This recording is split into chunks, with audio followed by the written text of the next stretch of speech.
What's up, world? Welcome to another episode of Nerdy Dating, Love is Blind, Season 9 reaction. And let's go ahead and get started on this. But before we do, please like, share, subscribe. Please tell your friends and family of this show. I appreciate y'all. And the reason why we're doing the Love is Blind series, because a lot of stuff in Love is Blind, is a microcosm, does play effect in the modern world of dating. A lot of big things that we can talk about and discuss. So let's go ahead and get into episode 4 of season 9 of Love is Blind. Nick and Kate have a conversation. Nick says that his parents are still together. They've been together for 30 some years. And he asks Kate about her parents, and Kate says that her mom passed away. And Nick asks Kate, is she religious? And Kate says, I'm not religious, I'm spiritual. I'm okay with religion, I have nothing against religion, but she mentioned that she is spiritual. While Nick says, I have a quiet relationship with God. And they proceed to have more conversation. Kate talked about her mom. Nick tells her that, he will fight for her, he'll make her his girlfriend, and he's here for her. So let's talk about Nick real quick here. So he told Kate that he's gonna fight for her. He's telling Kate that, y'all be my girlfriend. I'm pretty sure the previous episode, I think he did tell her that she is his girlfriend. I think he pretty much said that. I could have got that wrong. It's been a moment since I watched the last episode. But Kate's like, well, you're my boyfriend. And he didn't really shut any of that down. He's letting it slide out and letting it go through. And if he had an issue, he brought about how religion to him is like he has a quiet relationship with God. And she says she's more spiritual. She's not religious because of what she's been through with her mother. Like, if he has a problem with that, he should make that known versus just kind of like going off about and just like, okay, cool. And then like joking with her and saying like, oh yeah, thank you for telling me that. And she's like, I struggle with being deep. It's good for Kate here. Kate's been open. She's been honest. But then people are calling him a player. And because he's telling her stuff that he told Annie in the last episode, like how he's going to fight for her, how he's going to be there for her, all these things. So it just seems like it doesn't seem authentic and legit from him. He just sounds like he's playing a character. Nick is having a conversation with Annie. He's reassuring Annie that he will be there for her, that he'll fight for her as well. Nick does ask Annie, do he want their kids to grow up Christian? And Annie says yes. And then he asks, how do you feel about your kids? They came out as LGBTQ+. And Annie said she'll love her kids regardless if they come out as gay, but she wouldn't like push towards that. And Nick turned around and said, yeah, you think it's a fad? And then Nick proceeds to open up with a conversation about him and his mom, how his mom thought he was gay because he was being quiet and going through stuff in high school. And Nick's like, no, I'm not. And then proceed to talk to Annie about stuff. I think his mom saw something on Fox News, but proceed to talk about like parties and just things that parents are like and how he understands his mom now. Nick also tells Annie after that conversation about how his mom thought he was gay and he felt like he had to bring a girl home every day. And he said pretty much that like it was silly and that he's telling Annie that he sees a lot of things in common with them and he wants to get married, and he's telling her he wants to get married to her, or telling her that he wants to get married and ready for marriage.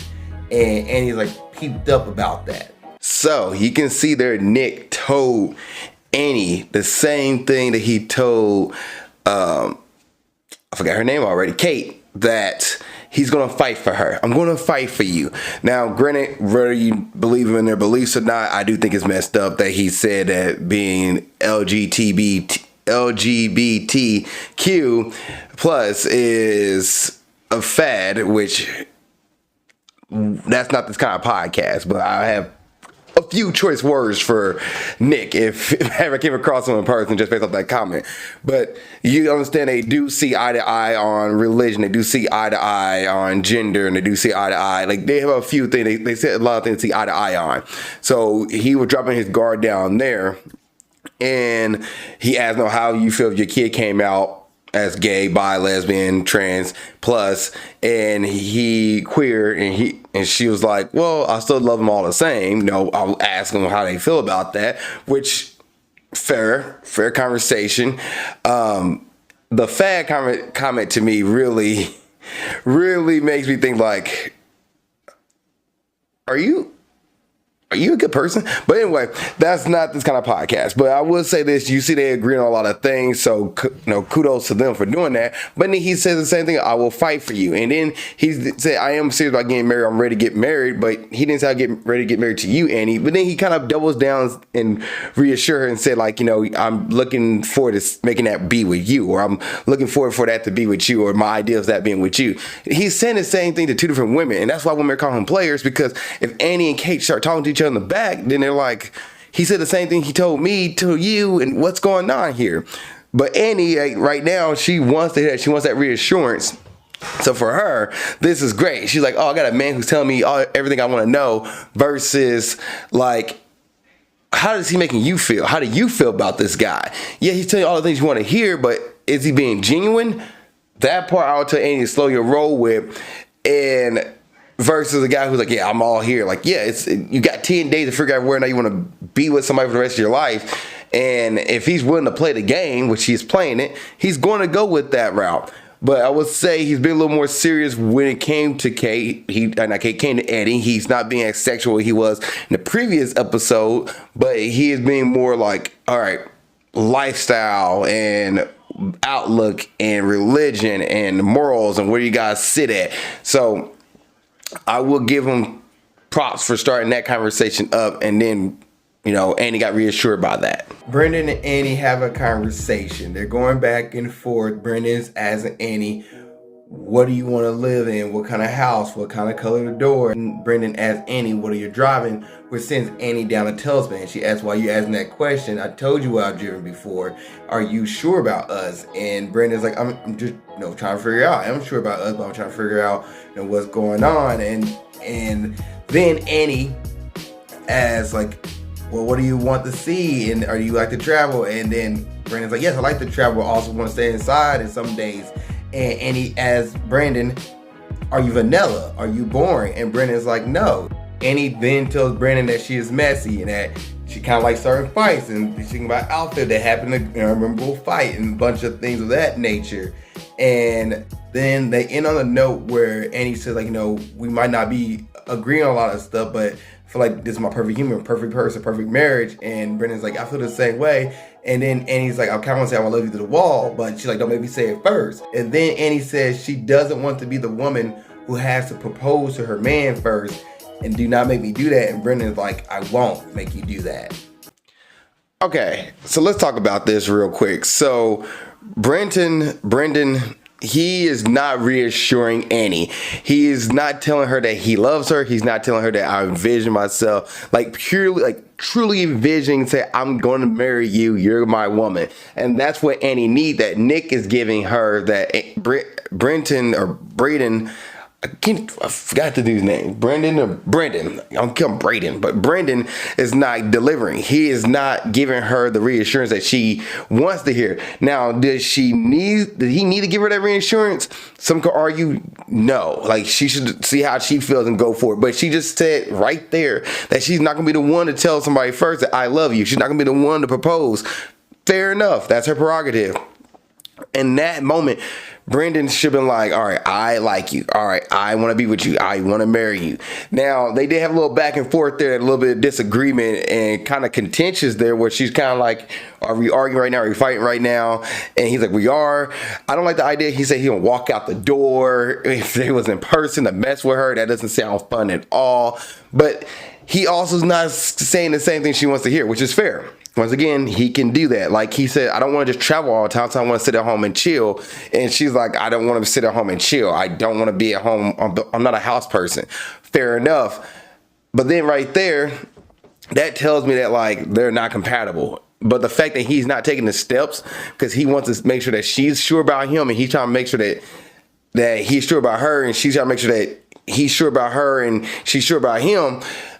And she's saying that she is sure about him, but Nick is doing all the things that sounds good to Annie, while Braden is not doing that. And that's where he's losing this. He's losing the battle because he's not being up front and not being straightforward. She's starting to fight with him right now because she's not getting what she wants from him, and he's like trying to figure out, well, do I want to do this? Do I not want to do this? I can see herself living in, whatever house, which is fair. Like, I think that's perfectly fair. Like, you're like the person, you don't care if you guys are living in a 4-story house versus a 2-story house. Like, as long as you guys got shelter over your head and got a nice little place and not sitting in a small cramped place where you're overlapping each other, I think most people will be fine with living with their partner in a good place. It doesn't have to be a mansion. It can be purely a 3-bedroom house. So I see where he's like, I wasn't thinking about all that. Like, you could have said a green door and that's fine with me. But the argument between the two of them here, a little back and forth there, a little disagreement, screams something. Especially you're not outside the pods yet and you're already arguing. Yeah, that's a problem. And Annie was looking to start a fight because she's not getting what she wants. She's not getting that reassurance. She's not getting that validation that she needs, which, once again, when it comes to dating, how do you feel? If this person's not saying the things you want to hear, not saying the things that you want and make you feel some kind of way, if this person's making you feel anxious, then you probably shouldn't be with that person. And Annie, for some reason, whatever the case may be, is like still playing around with it. And that's where it's taking her down this dark hole. And Braden, I don't know why I keep saying this man's name wrong, but Brandon is not being straightforward with her, and he's not telling her straight up, I want you, because he also needs validation too, and that's where their problems go off the rails. So pretty much the lesson from this is that you're serious about somebody, be straightforward, be straight up front and honest about it. Don't sit there and play around with the fact that I might like him, I might not like him, I'm not sure, especially when you have 10 days in this scenario. On the dating world, you probably have 3 to 4 months before you had to make that real decision. Make that decision. If you're so sure about somebody in week 1 or week 2 or week 3, be upfront. Say, hey, I really like you. And it's up to the other person to be like, I'm not feeling that way or I am feeling that way. So I think Braden is not being 1,000% here straightforward, which he needs to be. And Annie is starting to fight because she's not getting what she wants from him. Patrick and Casey are talking. Casey tells Patrick that her ex told her to go on to dating shows on Netflix. And Patrick thought it was weird that her ex wanted her to go on shows while they're dating. And he asked, did your ex want you to go on to Love is Blind as well? And she's like, yeah. And she's like, you probably have somebody out there waiting for you if this doesn't work out. And Patrick's like, I actually don't have anybody. I cut out everybody that I was talking to before the show. And Annie was like, well, not Annie, but Casey was like, well, I can do the same thing with my ex. If you want me to block him, I'll block him. And Patrick's like, I don't want you to block him. You shouldn't have to block him, but like that's something you should want to do. I don't want to force you to do anything. And they have a little struggle here, but then Casey started hitting him with sex talk and all the things she wants to do to him, all the things she wants to feel on him, and Patrick folds. So there's a few things wrong with that interaction between Patrick and I forgot her name as well. But the thing is with them, one, she is very leading off with like about her ex. She's talking about her ex and talking about how he only showed her picture out there, everything, like show her picture on Instagram to other people. And she opened up with that with Calibria about how, he talked about my looks all the time. And Calibria was like, what the heck? And then she opens up with Patrick and they have this conversation about the ex and how like he thinks that she should go on to a dating show and he's okay with that. And he's not afraid to lose her kind of thing, and he'll be back when she gets done. And Patrick's like, what the heck? Like, why would you want your significant other go on to a dating show?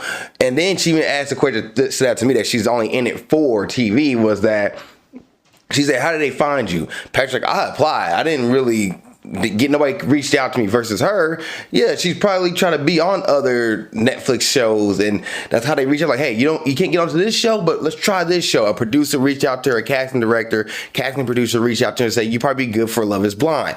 And her ex is probably still in the picture, 1,000%. And That's why she was like, well, if you don't want me talking to, I can just block him. And Patrick's like, I don't need you to do anything.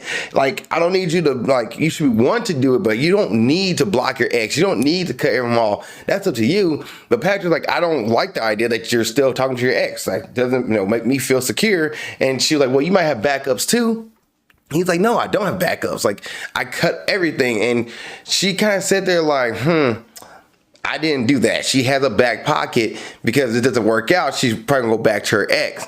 And then she turns it around and started hitting him with sex and sexual conversations, sexual talk. Cause no, they've been in there for 10 days, 2 weeks. And there are very people out there who like very promiscuous people who, hook it up on the regular, and they haven't had the hookup within 2 weeks. They probably are sexually frustrated or sexually backed up. So she's hitting him with that, and she switched the conversation to sex and how envisioning all these things she would do to him. And Patrick's like, well, I haven't talked about sex in forever. Like now he's envisioning it and he's going down this rabbit hole. And she shifted the conversation from a tense conversation about your ex and not communicate with your ex or how you should handle yourself with your ex to now he's thinking about like sex and all these things, which pretty much distract from what the reality is. She's okay with going back to her ex. And Patrick's like, no, I don't have anybody else I'll go back to. That is a very interesting point that she's leading with sex as a distraction to a serious conversation. The conversation's not going the way she wants. She's going to hit him with sex and hit the partner with sex just to show she can try to get out of the situation, which is not a good thing to do. You shouldn't run away from conflict, and you shouldn't use sex as a way to really handle conflict or a way to deflect from a conflict. You should probably talk about it and talk it through and see where it's going. Patrick's stance seems like he's not going to break if somebody talks to their ex. Her stance is that, like, I don't care. If he's around, I'm going to go back to him. I'm going to talk to him, especially if I'm single. Fair enough, but you shouldn't distract with sex. And that's what she did. Also, I like the fact that she said, I've done all these things for my partner. I've done a strip tease. I've done lingerie, hotels, all these things. Like, okay, so you're doing this because your partner wants you to do them, or you're doing things you make it think that's what he wants, and not actually listen to what's going on. You're using it as a way to distract from the actual issue at hand. Megan and Michael meet up. Michael asks Megan about tattoos, and Megan's like, I have a few, and Michael's like, I don't put any tattoos, no bumper stickers on this car. Megan and Michael continue to talk about their sexual chemistry as well as previous relationships. Megan mentioned how she used to be in a relationship with a guy who made near $1 billion, and she was really bored and sad because all he did was work and got her gifts. But then she also mentioned how she met a guy who wasn't well off financially, but they had a good time and he was always around, he was always there for her. And she wanted somewhere in the middle of that. And she tells Michael she can see that with him. She can see the middle point between having a lot of money, but also somebody who's there and be supportive for her and with her. So Mike and Meg are hitting it off pretty well here. They are having a really good back and forth conversation. Got a little spicy at some points. They really talk about some of the things about their lifestyle and how they might match well together. And Meg dropped it like how she used to date a guy who's near a billionaire, and then she was miserable in that relationship because he always worked, and now she flipped to the other side of the spectrum, which is a huge spectrum to jump to, by the way. Go from super rich to down to probably like 30 grand a year. Kind of person who he's broke, but yet he's there and he's available and he's able to show her a good time and show her what it's like to have a good partner who's somebody who's not always working all the time. And she's like, I want something in the middle of that. And Mike's like, I can provide that. But he's not solidifying it. He's not saying like, hey, would you like to be my fiance, like to be my wife? Would you marry me? He's not doing any of that. He's not proposing, because if he would propose, they probably been going to the next level, but he's still trying to figure it out and let her make the decision between two other guys, her and Jordan, because the third guy, or the first guy, her first dude left. Blake is not there anymore, so therefore she have between Jordan and Mike is kind of dragging his feet on it. He wants to be sure, but if he makes the move, I'm pretty sure that Meg would have went with him. But nope, they're still on the standstill, so yep, there's that. Michael is taking shots at Jordan and saying that Megan wants somebody who wants to be a real man, or who is a real man, and saying that he pretty much got it in the bag versus Jordan. One thing Mike is doing here that really is bothering me, and I think it's hurting him to the show, and the show's loving it because the show's like, oh, we got somebody we can actually make a villain in a sense. He's dogging out Jordan versus making the steps himself. He's worried about Jordan, so he's trying to bring him down. He's telling like, Megan wants somebody who's going to be a man. Like he talked about the kind of car he drove and how like he like tattoos because he doesn't have tattoos. He don't put bumper stickers on his car.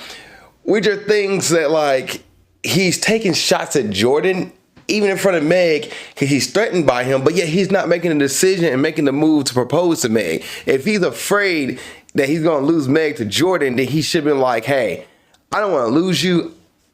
I love you. He's not doing any of that. He is letting the game play out, and that's where he's falling. And now it's making him look more like a bad dude because he's taking shots at Jordan too. We start off with Megan and Jordan. Megan and Jordan having good conversation back and forth. Megan says Jordan has BDE. Jordan says no, I actually has SDE. And they joke about that. Jordan and Megan also talk about type 1 diabetes. And Megan gets really emotional because her dad had that and she knew how to take care of somebody that has that same disease, as well as Jordan is taking care of his son who also has this disease. And they talk about purpose and talk about having kids and other deeper topics.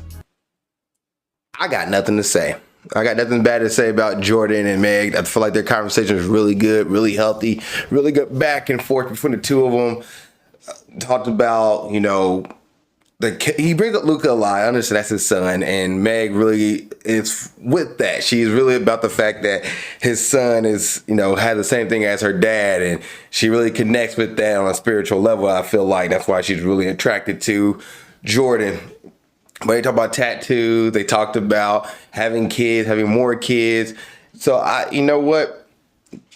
Good conversation between the both of them. Good back and forth. He said a few things that like really hit her. She said a few things that really hits him. Like, yeah, just good. Good stuff there. Good stuff. Nick and Kate are having a conversation. Nick is telling Kate he's having second thoughts.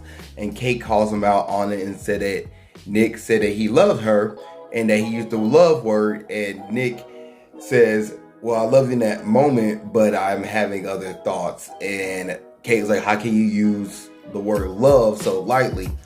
And Nick's like, well, it didn't mean anything less than I love you the way I am. But then at one point, Nick asked Kate about her faith and whether or not she was willing to change. And Kate said, I'm spiritual, I'm not changing. And Nick says, how could you never want to have a religion? How could you not once want to be religious again? And they get into an argument about religion and about whether or not it's going to work. And because that Kate doesn't want to be religious again, Nick said this is not going to work and cuts it off from Kate. Nick is a jerk. I'm going to say that right now. Nick is a jerk. So apparently before they had a conversation recorded, he said he wanted to start a fight with her. And so Kate was kind of ready for a fight. And they had a fight. The fact that he says, he sees a future with her and he felt that was comforting, but also seeing it with somebody else. After telling her that he loved her is crazy work there. Like he's definitely trying to pick a fight because he said that he loved her, but yet then he turned around and says, I see a future with somebody else 2 days later.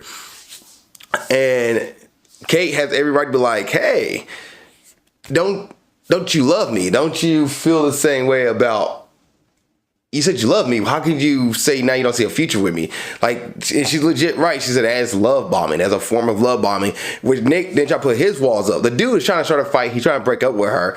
But then he put his walls up because he can't be the bad guy in the situation. He can't seem like he's the bad guy. He has to be the good guy in this moment. So he is telling her, like, no, I 100% meant that I love you. I meant that I would never take that word lightly, regardless of the situation. I love you. And she's like, then why would you use it so lightly? If that's the case, then why? And then Kate does a thing where she reverses it and say, like, you know what? We had two different versions of love. Love means differently from both of us. However, let's still try to make this work. She tries to say, like, let's do this. We might have a disagreement on this term and how we might feel about each other, let's still make this work. And then he turns and flipped the religion card on her when she said she was like, she's not religious, she's spiritual. And he's like, well, I have a quiet relationship with God. I heard somebody say, I have a quiet relationship with God. I'm probably thinking they're not as religious as they're saying they are, or religious as like they do church every single Sunday and go to every single prayer, every single mass. They're probably just like, you know what? I probably read the Bible, read the Quran, read wherever book with my religion. He's Christian, so he's not gonna be Quran, but read the Bible probably once a month, or whatever the case would be. But then he's like, how can you never say that you never be religious again? How can I be with somebody who never does this? You talked to her. You had this conversation with her, and you talked to her about religion. If this was the issue for you, religion was an issue for you, then you should have said that when she said she was spiritual 2 days ago and like called it out. But no, you kept going, and that's the fault here. So they started a fight over the word love, and he's trying to break up with her. And then flip to like, all right, well, let me pull religion because she's not letting this go. She doesn't want to let me break up with her. So I'm going to use religion as a path to get out of this. And then pretty much call it done. But Kate was like, well, you said you love me, which means we'll get through this thick and thin, which she has to be careful of that because the guys who will throw that word out there. Nick did it. He's one of the dudes who was doing that. He's love bombing. So you got to be careful of that and be careful of guys throwing that words out there. And I understand they're in the pod, but really in reality, you got to watch the actions with that. Because a dude can say he loves you and not follow through. But because he said the word love, and your definition of love might not be the same exact definition of his. So you have to want to make sure that what one person's definition of love is. What does that mean? What does that look like? Ask them about that and then watch their actions. Because if they just say, I love you, but then the action don't follow what their definition is or what they're saying, and you have a different definition because you have a different perspective on the word love, that can lead you down a bad rabbit hole. So luckily, Kate dodged the bullet on this, but Nick was definitely wrong on this one. Nick meets with Annie and tells Annie that he had to end it with another person in the pods and that they threw daggers at him. And he then says that he wanted to be present with Annie and he's here because of her. I do not like Nick. I despise this man. This man is playing the same tropes he played with Kate, saying the same exact things he said with Kate. Told her he loves her. He did say the things about, like, you know, being on top of you would see we emotionally locked in. And the dude brought back to sex once again, but then tells her that he loves her. And Kate's like, oh my goodness, I'm so happy about this. And not Kate, but Annie was like, oh my God, I'm so happy about this. And he's like, I'm gonna give you a hug. And she's like, I want an engagement ring. Girl, what the heck? Like, so she's only in it to try to get married. She doesn't really care about love. She just want to get married. She doesn't care how the word sounds. For her, it's about the wedding and marriage for her. That's what she wants. She wants the ring. She wants to say that I'm married. That's what I take from that. Versus him, he just doing everything he can to win the game. If Kate was his number one, why did he cut her off? Everything was perfect. Why did he cut her off? The dude is not being 100% honest, but I don't know. I think he's playing the game. He's playing the game because it doesn't make sense why you cut off your number one. You're number one. What, they didn't do anything wrong, and then he's trying to lie about Kate, saying she threw daggers at him, trying to play a sympathy card. What? Come on, man. You started a fight. You went in there. You try to break up with her. Own that, man. Own it. So you're gonna break up with somebody, own that. Don't try to sit there and say they got mad at me and they threw daggers at me. No, why are you lying about that? Be upfront and honest with the fact that you're breaking up with somebody. Breaking up with somebody sucks. It's not easy for breaky and the breakuper. But don't drag stuff out. Don't try to spin a narrative to make somebody sound like a bad person. That's the worst thing you could do. And that's what this dude did. But then for Annie, she only wanted validation. She didn't care how she got it. She wanted validation. And so for her, it's perfectly fine that she heard I love you. But she's like, I want a ring at the end of the day. Which I'm like, girl, did you not hear what Kate was going through out there? And maybe you wasn't around Kate. I don't know. Maybe he didn't care. But it's crazy. Nick is not a good dude right now. He's not a good dude at all in these pods. So Brendan and Annie are having a conversation. And Annie feels that she don't think Brendan and her can work. And Brendan's like, how can you say that? We've been having conversation what the future's gonna look like. And Annie's not sure on where they sit with one another. And Brendan is trying to figure out if there's someone else and wants Annie to tell him that there's someone else. and Brendan wants to propose to her, but he doesn't want to do it if she's not sure about him, and Annie is not sure if Brendan is sure about her. So what Brendan did wrong here, Brendan did not tell Annie that he loved her. He did not confirm to Annie how he was feeling, and therefore Annie really wasn't sure how he felt about her. Yet he was saying all these things like, we're gonna have the house, we're envisioning a future, but sometimes just stand up and say, hey, would you like to be my girlfriend? Would you like to be my wife? Would you like to be my fiance? Would you marry me? I'm in love with you. Goes a lot longer than just, and a lot stronger, and feels a lot more heartfelt than just saying, well, we can have this great future together. We can have the house and we can go travel. We can spend night together. Like, that's all nice and everything. It's cool. You're future building with somebody, envisioning a future with them, which shows signs that you're interested in somebody, but it doesn't solidify it more than a title. That's what it is. That's why you don't just do casual dating or friends with benefits and like date somebody and not have a title. The title makes sense. The title adds to it. If he would say, hey, I'm really loving you, I really love talking to you, enjoy you, would like to be my girlfriend, and he wasn't sure about whether or not he wanted to be her fiance or not, if he like truly engaged and locked in, he said, I love you, would like to be my fiance, like those things right there would have solidified for Annie versus having all these conversations about different stuff and not really being like, oh, I'm not really sure. I like you, but, I want to see a future with you. And I say all these things, but he was never really being firm in his stance of saying, no, I love you.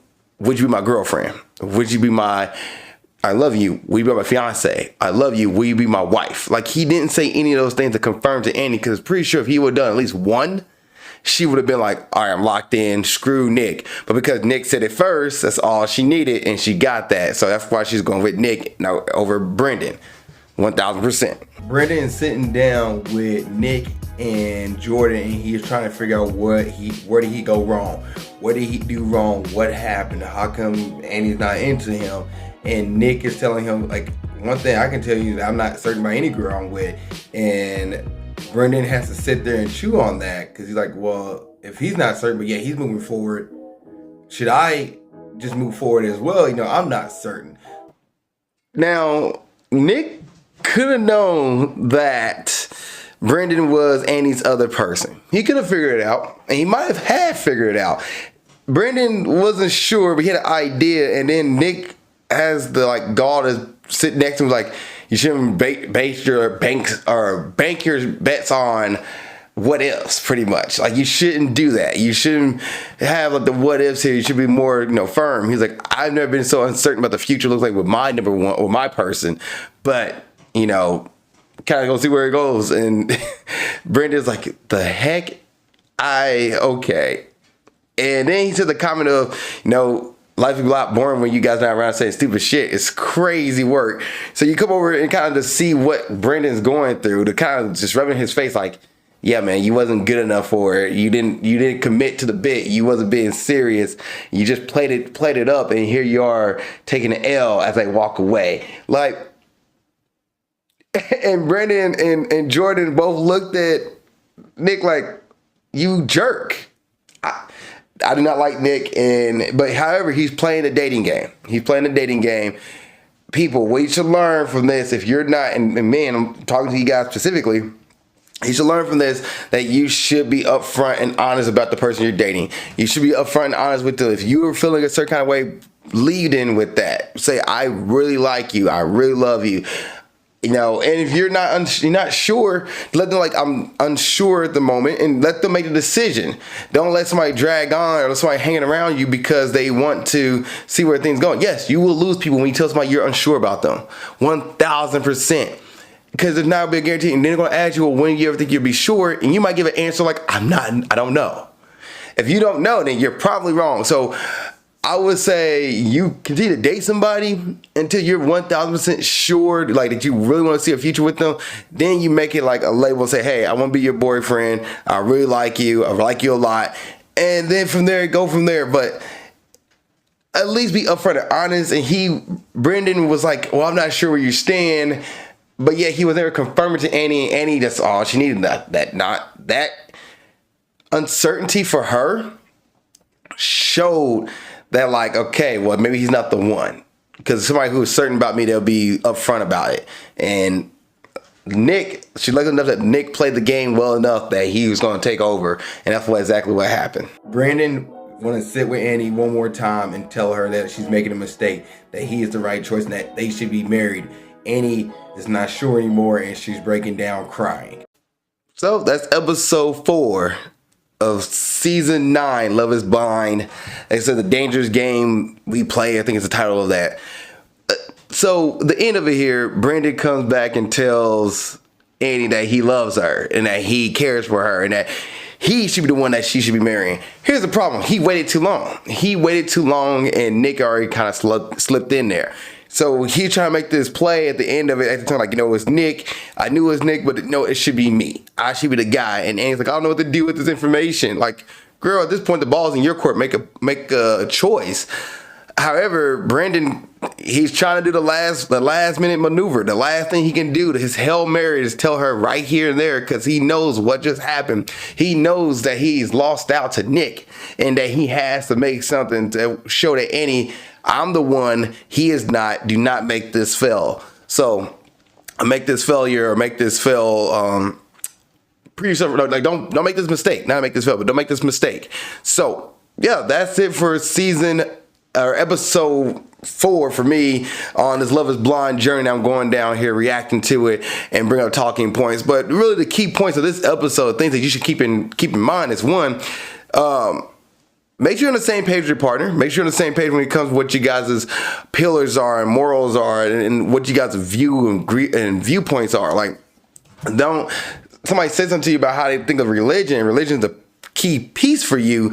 Don't overlook that. Don't overlook it in. Don't just throw around words. Like, let your actions be about it. Because in the pod, the only thing they have to go off is words. And Nick is kind of sitting here lying to Kate. And don't ignore those flags. Don't sit there and be like, oh man, like, he said he loves me. Yeah, he's playing around. Like, he tried to start a fight. Let that stuff happen. With Patrick and Casey, talking about their exes, and Patrick said, like, I don't care how you handle your exes, but like, for me, I wouldn't connect. They connected with my exes, but yet he went and still proposed to her. Like, y'all not on the same page there, but yet you already did it. And then Brandon, the story with him, don't wait too long. Be about it. If you like somebody, tell them you like them. Get the date, like, start dating them, which they're doing here, and then tell the honest truth. Like, I want to see you as my girlfriend. I hope you become my girlfriend, and move that progression. I know you got 10 days, but that's how you want to go about that. You don't want to sit there and wait about it. But don't wait about it. You find yourself in a situation where you're getting overlooked by a guy who you don't think is the best choice for the lady that you're dating, and yet she gonna go ahead and go with him because you waited too long. So don't wait. Be upfront. Be honest. Go for it. Lay it on the table. Let her make the decision. So that's what's happening at the end of this episode. But thank you guys so much for watching this episode of Nerdy Dating. I appreciate y'all. I will react to episode 5 here pretty soon. But thank you guys so much for watching the journey. Please like, share, and subscribe. Please let your friends and family know about Nerdy Dating, and also their Love is Blind fans. Haven't watched the show with me, and we go down the rabbit hole and reactions. But thank you guys so much. See you on the next episode, and keep being awesome. Thank you for watching this episode of Nerdy Dating. I really appreciate it. If there's another episode you want to watch, you can look at it right there. If you want to subscribe to the page and watch more content, it's down here. Also, you have a question about dating, you want to put it in the comment section, go ahead and do it. Or you can send me your dating question to my email of alizakkanerdydating@gmail.com. That's alizakkanerdydating@gmail.com. And I will answer your question on the next episode of Nerdy Dating. Thank you so much for watching the show. I appreciate you, and keep being awesome.